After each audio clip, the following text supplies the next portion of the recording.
Ce petit garçon a deux mamans, Émilie et Ophélie. Et à 2 ans, il est au centre de toutes les attentions de la maison. Laquelle maman qui l'a cassé? Menteur. C'est pas moi. Émilie et Ophélie se sont pacsées en 2004. Très vite, elles ont envie d'un enfant, mais en France, la loi l'interdit. Alors, direction la Belgique pour une insémination artificielle.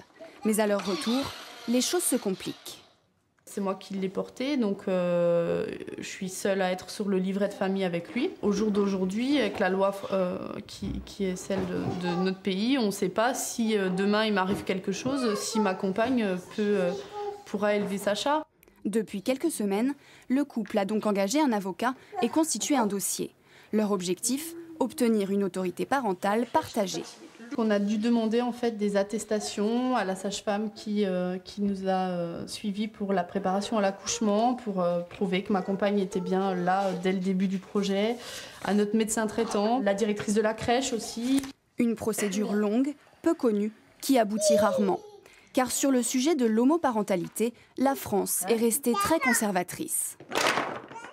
Outre l'autorité parentale partagée, très rarement accordée, les techniques de procréation médicalement assistée et l'adoption sont interdites pour les homosexuels. À la différence de nombreux pays en Europe, en Belgique, en Angleterre, aux Pays-Bas, en Suède, en Norvège et en Finlande, où ces pratiques sont autorisées.